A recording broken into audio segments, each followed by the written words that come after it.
Hello, my name is Prichard, and my colleague John Rucynski and I are from Okayama University, and we have been researching Humour competency training for language learners. And today we're going to focus on verbal irony, such as sarcasm and jocularity. And the title of our talk is Training Japanese Learners of English to Recognize Verbal Irony in Conversation. So just to specify what we mean by verbal irony, we're talking about non-literal utterances, such as sarcasm, jocularity, understatement, or hyperbole. Since this is the humor conference especially, we're focusing on more humorous aspects, which can be jocularity and often sarcasm. Again, sarcasm is often critical, but it also has a humorous aspect, especially in groups if we're saying something sarcastic about a third party. And verbal irony is very common in English. It makes up to 8% of English utterances, and it's less common in certain languages. In fact, it is used somewhat in Japan, but is much, much less common in Japan, according to research. So verbal irony has various purposes. It can amuse, or bond, or to use to tease or indicate intelligence even. It can be used to criticize or just lighten the mood. So it has many, many purposes. So it's not just to be critical or to be nasty.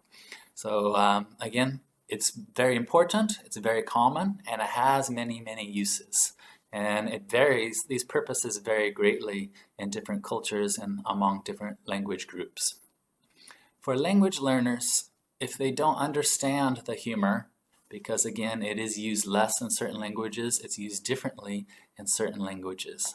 If they don't understand humor in the target language, especially sarcasm, this can cause the language learners to be confused, embarrassed, or isolated. Again, especially verbal irony, because the utterance and the meaning is often the opposite. So this can cause lots of confusion and can cause lots of interpersonal issues. So just to recap why we feel this is a very important issue is verbal irony is very common in English and is less common in certain languages, such as in Japan, where we teach. Verbal irony has many positive functions. However, there are many negative consequences if it is misunderstood.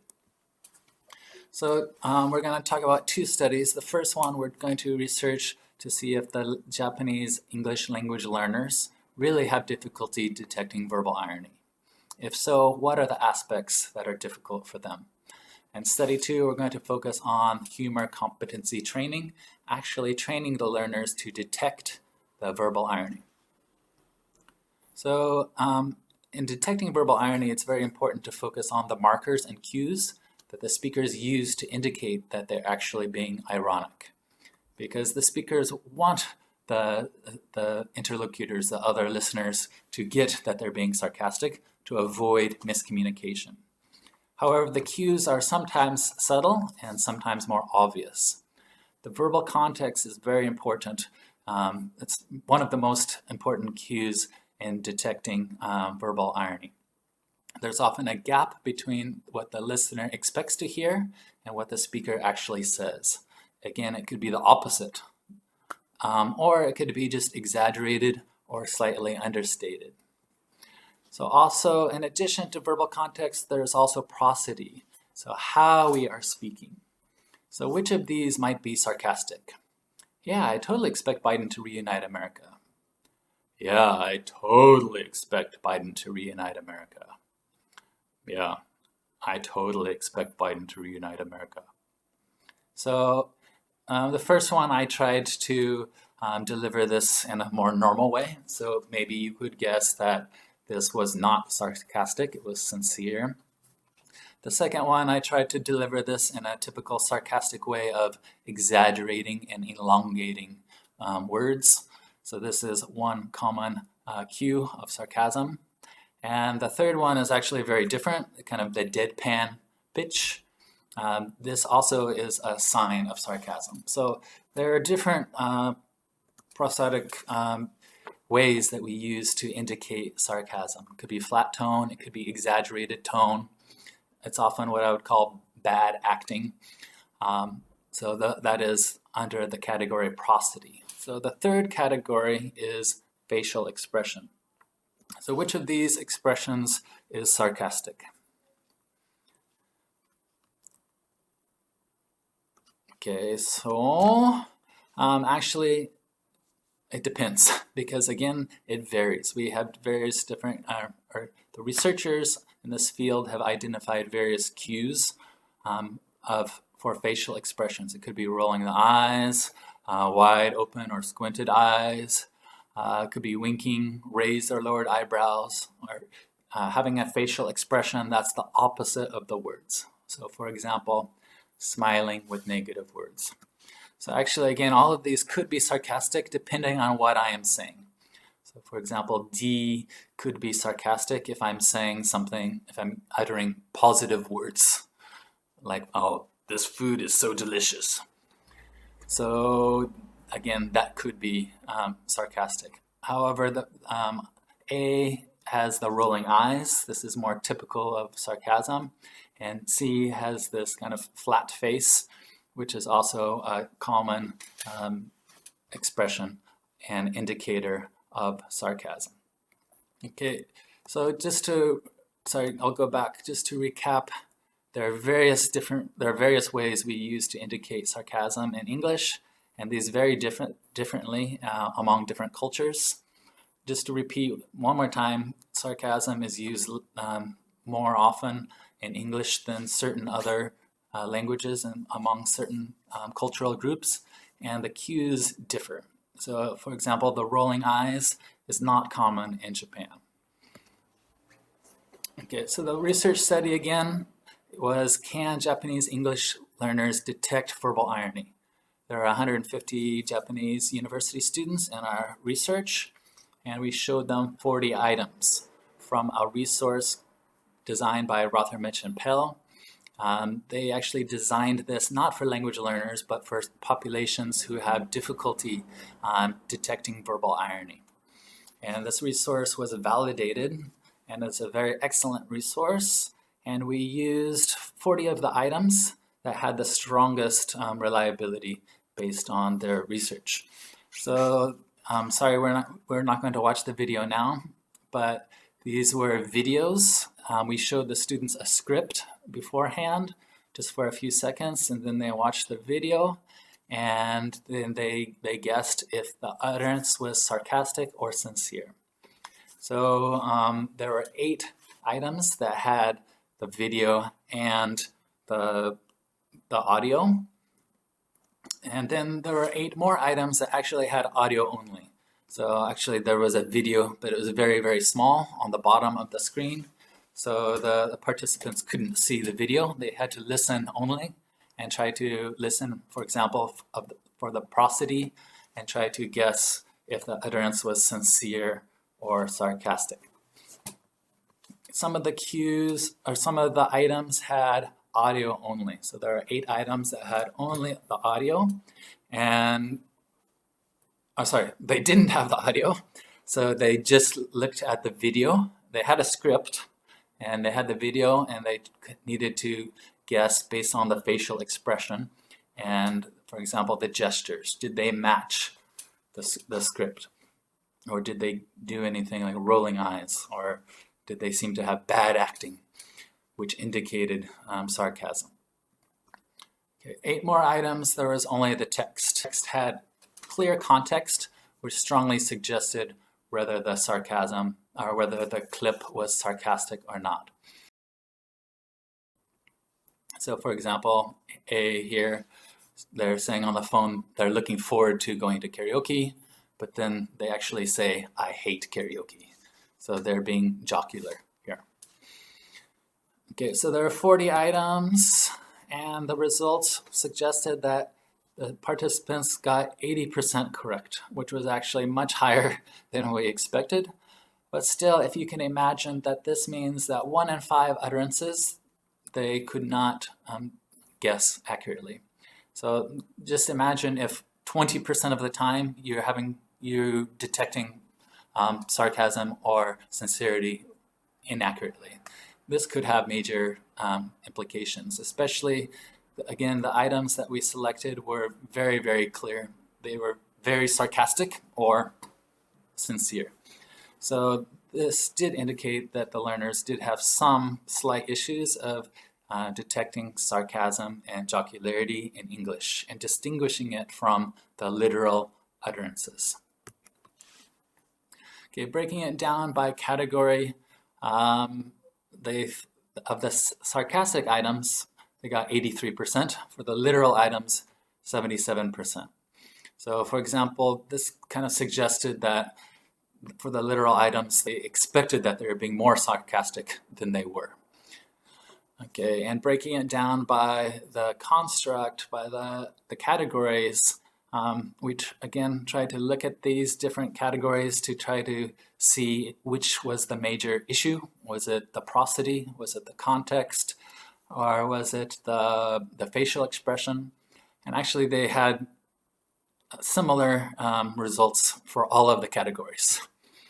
So just to kind of recap the study one, did they have issues detecting verbal irony? Somewhat, yes. And which aspects did they have difficulty with? A bit of everything. So we used this data and we looked at the literature, and also we've been doing humor competency training for a while with them. So we used that training and the data to create the next study on humor competency training. And we trained the learners based on these aspects, introducing and discussing sarcasm. For example, what is the role of sarcasm?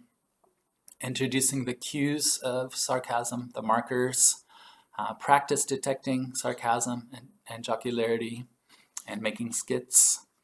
So these were based on some of the guidelines that John and I have recommended in our book, Bridging the Humor Barrier, where we look at other research and our own experience to kind of make some guidelines for humor competency training. I won't go through all of these now, but we try to design a very effective series of activities which lasted about 3 lessons on getting the learners to better detect sarcasm and jocularity. So the first part of the training was just introducing sarcasm and its functions. We showed them videos and memes and had some discussions about these various, the media. Is it funny? Is it interesting? Why? Why would we share this? Okay, then we did lots of training on introducing the cues. So the verbal context, prosody, and the facial expression. We had different lessons on each of these aspects. So for verbal context, we showed them lots of images and lots of text, and they can contrast the context with the verbal message and try to guess if there was a gap or not. So here you can see from the image and the text that this is sarcastic. So this was just how we started because it was very simple. They could look at the picture and they could read the text. They had time to think. They had time to discuss with their group, and then they judge if it was sarcastic or not. So this kind of communicative activity, the discussion with their peers, really allowed them to reflect and to better detect the various aspects of sarcasm. So here's another example. He's such an idiot. These guys are making a very angry face, and they're probably watching a football game. So you can guess here that this was sincere. And here's just another example of sarcasm. So we started off with these images and the text, and then later we moved on to just various dialogues. They would read them and they would try to guess if they are sarcastic or sincere. So you can take a look at this.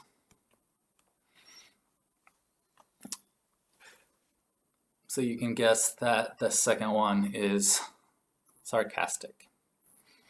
Okay, next we started with the visual cues, such as facial expressions. We taught learners these 5 aspects. So again, there are many, many more aspects that researchers have identified, but some of them are very uncommon and they're a little bit difficult to understand. So we focused on these 5 aspects that we thought were the most clear. Then again, we showed lots of media. And for example, here she says, "I'm overcome with emotion," but her face is very expressionless. So we showed a lot of examples. We didn't rely on a lot of difficult linguistic or technical vocabulary. We used very simple words and a lot of media, or we also modeled the expressions ourselves. Okay, then we showed groups of learners as a communicative activity, different pairs of images, and the learners and the groups tried to guess which of these was sarcastic. So A had the rolling eyes. Okay, here's just another example. B, she's trying to smile, but you can tell she's actually very angry. So you can guess that perhaps she is saying something very sarcastic, not sincere. So again, the learners discussed and they tried to identify if it was sarcastic or not, and they discussed which cue they noticed. Okay, the next part of the training was vocal cues, and the research has suggested many cues, but we just focused on 5 of the most common ones and the ones that were easiest to teach, and also ones that might be different from Japan. So again, slower speech, speech that's different from one's normal style, a fake tone of voice, for example, exaggerated tone of voice or bad acting, or a negative tone for positive words. Oh, sorry, here's a mistake. It should be positive tone for negative words. Like, "I'm so angry," or "I'm so happy," like that. So again, it seems kind of funny to say, but the students did enjoy it, and it's very fun for them, and it's a good chance for them to see. And again, they also modeled and practiced them themselves. So they felt a little bit funny to do this, but they did enjoy modeling these vocal cues. Okay, so was the training successful?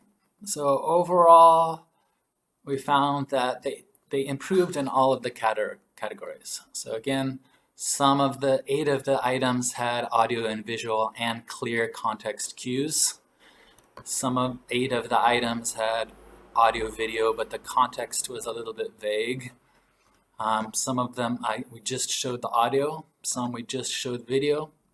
So again, they actually improved overall. You can see on the right side, they improved overall significantly.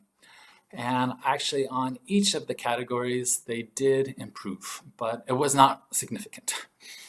So we were somewhat pleased with the results that they did improve in each category, but the only significant results were for the overall data or the overall results. So that is all we have time for. Let us know if you have any questions. Don't hesitate to email us with your questions or comments. And we had to rush through the presentation, but if you want to learn more, you can read our article, our research, which was published in this chapter in our book. And again, we feel very strongly that humor is an essential part of language, and therefore it should also be an essential part of language education, including verbal irony. So thank you very much once again, and please contact us if you have any questions or comments. Thank you.